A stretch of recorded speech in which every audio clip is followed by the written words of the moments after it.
capítulo 72, por melhor dizer, Salmo 72, versículo de número 7.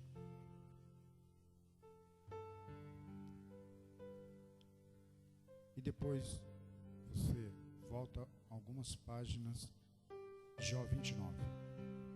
Diz assim: floresça em seus dias o justo, e haja abundância de paz, até que cesse de haver lua. Capítulo 29 de Jó, algumas páginas para trás.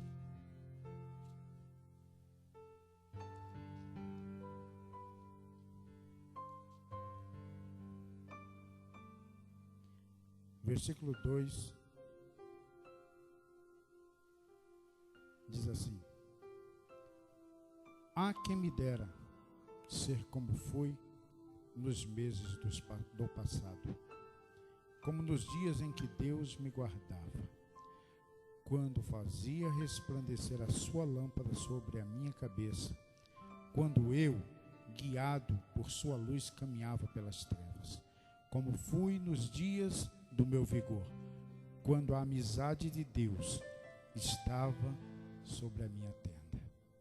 Querido Deus, no nome do teu Filho Jesus Cristo, Senhor, eu quero pedir da tua graça e permissão também para pregar a tua palavra. Deus, esta noite, Senhor, é uma noite onde nós tributamos a ti louvores e adoração. Mas nada disso seria completo se não ouvíssemos a tua voz. Para tanto, Senhor, quero, meu Deus, me despojar, ó Pai, de tudo aquilo que eventualmente impeça que seja instrumento, Senhor. Quero me esvaziar e quero pedir que o teu Espírito Santo me ajude a, Senhor, expressar aquilo que já está no meu coração. É o pedido que eu te faço no nome do Senhor Jesus Cristo. Amém. Você, como eu, e todo o cristão, nós temos muitas saudades de como nós fomos. E por que não dizer que, independente de ser cristão, quando nós chegamos numa idade, principalmente acima dos 40, temos saudades de como nós éramos, de como nós agíamos, do vigor, da vitalidade, da alegria. E nesse texto que eu li, um homem que tinha vivido uma situação muito boa, uma situação favorável, uma situação gostosa, até porque era um homem que gozava de uma riqueza, era uma pessoa afortunada, se viu em uma situação diferente da que ele era acostumado. Certamente o ser humano, e por se tratar de cristãos, nós temos uma necessidade espiritual, somos seres espirituais. E quando nós, principalmente, ganhamos um tempo de fé, um tempo de igreja, nós começamos a declinar daquilo que nós éramos no passado, no princípio da nossa fé. Tem muitos casais que depois de alguns anos, eles sentem saudade de como eram no princípio do seu casamento, de quando ainda eram namorados, de quando se tornaram noivos. E os dias vão passando e parece que vai esfriando, vai acabando o respeito, a consideração, isso se tratando de casamento. Dentro de uma empresa, quantos que não se lembram qual foi o primeiro dia que ele entrou, aquela alegria, trabalho árduo, difícil, mas nada disso impedia que ele sentisse alegria em ir para o seu trabalho, principalmente depois de uma longa data de desemprego. O certo é que o nosso passado, muitas vezes, nos traz recordações agradáveis que nos deixam uma saudade muito grande. Eu estou falando com pessoas que certamente têm estas saudades.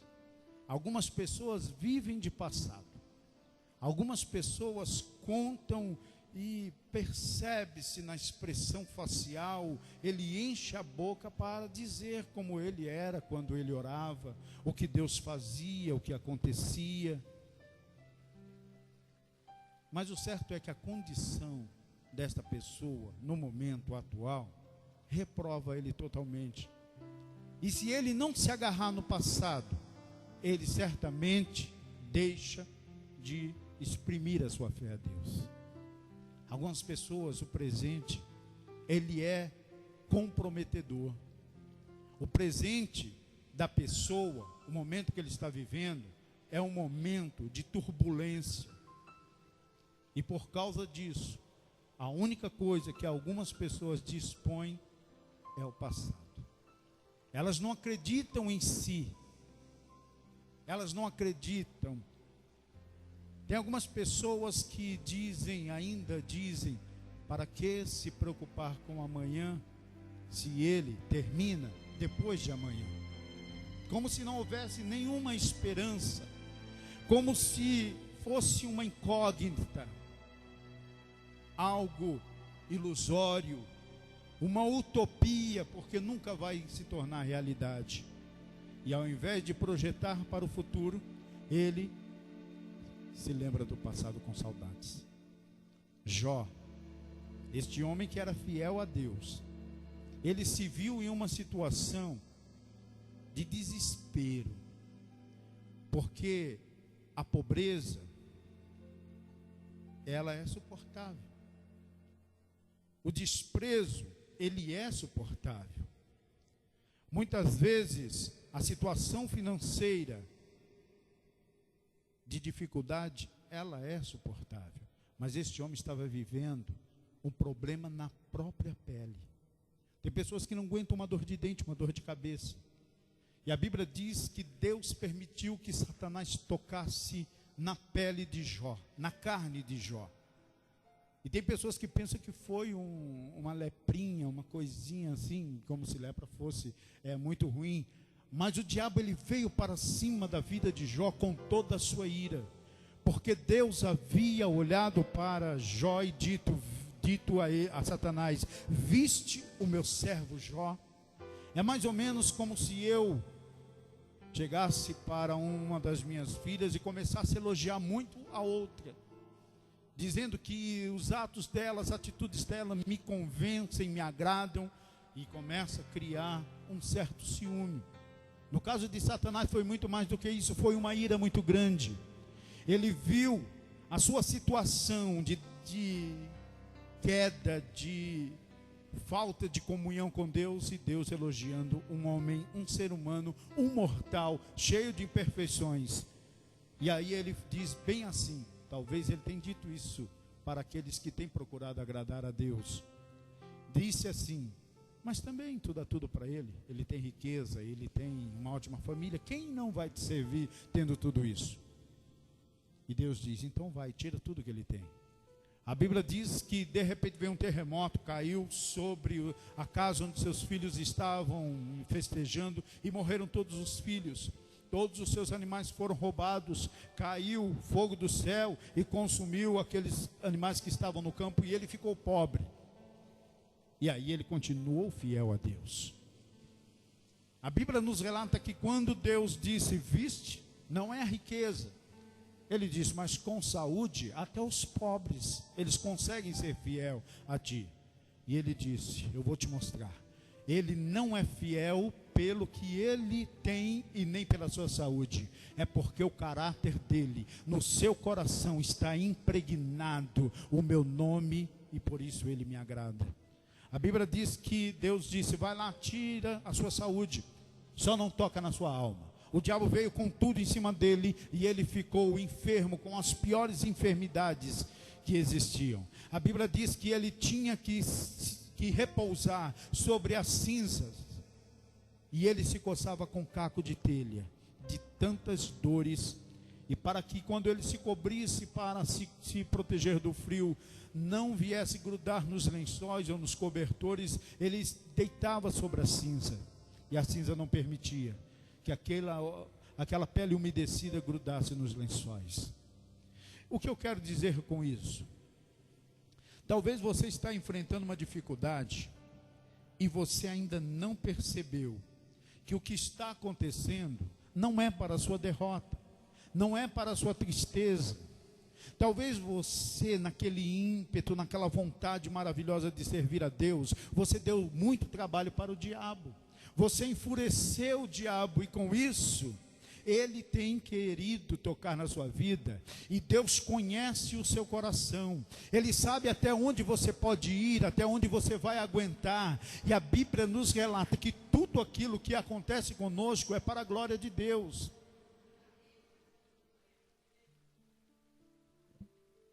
Eu só tenho passado.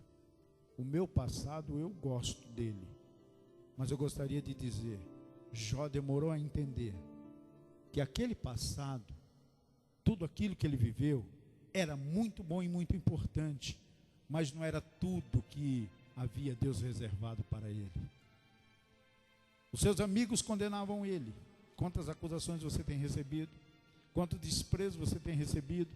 Teve um amigo de Jó que chegou para ele e disse assim: olha, Jó, confessa o teu pecado, você está caído, você está escondendo, você pecou contra Deus e é por isso que você está desse jeito. Quando você confessar, vai dar tudo certo. São os roubadores de sonhos, aqueles que não querem que você tenha alegria, que você venha a ser feliz. Mas a Bíblia diz que no capítulo 42, a Bíblia diz que Jó, ele entendeu o que Deus queria fazer. Em uma das suas palavras, no versículo de número 2, ele diz assim: sei, Senhor, que tudo podes e que nenhum dos teus pensamentos podem ser impedidos. Sabe o que eu quero dizer com esta palavra? Deus, ele tem pensamentos de paz para a sua vida. Deus, ele tem projetado um futuro abençoado para a sua vida, e ninguém pode deter o que Deus, ele planejou para você. A Bíblia diz que Deus deu a Jó os dias de dobro. O que quer dizer? Ele teve a quantidade de filho dobrado. Ele não teve duas esposas, não. Mas a Bíblia diz que a sua felicidade, ela foi maior do que era no começo, porque a felicidade do passado fazia com que ele vivesse um momento, um presente, e se segurasse. Mas ele percebeu no capítulo 42 que Deus, ele tinha coisas melhores para ele, e aconteceu isso quando Deus deu para ele tudo em dobro daquele que ele tinha tido no passado. Lembre-se do seu passado, lembre-se dele, mas não fique vivendo ele. Projete-se para o futuro, porque este momento é apenas uma noite que você está passando. Foi dito ontem aqui, e eu guardei esta palavra: o choro pode durar uma noite, mas a alegria, ela vem pela manhã. Nenhuma noite é eterna. Sabe o que quer dizer isto? Que nenhum sofrimento dura para sempre. Deus, ele tem poder para dar um basta e fazer você pela manhã se alegrar em ver o sol raiar, em ver que aquela tristeza, aquela dor, ela se foi, e agora o que resta para você é um grande horizonte para você trilhar. Vamos ler de novo o capítulo 72, versículo 7. Ele diz assim: floresça em seus dias o justo, e haja abundância de paz, até que cesse de haver lua. Nunca vai deixar de existir lua, irmãos. Este planeta, ele pode passar pelo que nós entendemos, pela purificação, onde não haverá mais nenhum ser humano físico, sim, os transformados com Deus. Mas a lua, as galáxias, elas nunca vão deixar de existir. As estrelas nunca vão deixar de existir. O que Deus quer dizer através dessa palavra é que você vai florescer. Eu não sei se você já viu uma árvore florescer. Eu não sei se você já viu uma árvore seca no inverno, onde não tem nenhuma folha verde, e de repente vem a primavera e ela começa a enverdejar. ela começa a brotar, começa a florescer, começa a sair os brotos, e daqui a pouco começam a nascer as flores. Depois que nascem as flores, começa a exalar o perfume, e fica muito bonito aos olhos daqueles que veem. É assim que vai acontecer na sua vida. Vai haver paz, e enquanto houver lua, para o justo há uma esperança. Bendito seja o nome de Jesus. Eu estou falando para pessoas que estão vivendo momentos difíceis. Você me disse alguma coisa? Não, eu não sei, mas eu ouço a voz de Deus, e eu sei o que Deus Ele tem com o seu povo. E para esta noite, Deus quer que você pare de ficar preso nas alegrias do passado, e acredite que as do futuro serão 2 vezes maiores, se você permanecer fiel a Deus. Fique de pé em nome do Senhor Jesus. Eu quero pedir que o evangelista Alessandro ore ao Senhor. Quero pedir que todos os obreiros que estão na escala, por favor, tomem suas posições. Que esses obreiros do meu lado direito aqui já também tomem as suas posições, e nós vamos celebrar a ceia do Senhor, a comunhão de Deus para a minha e para a sua vida, e para a edificação do corpo de Cristo na terra, a igreja.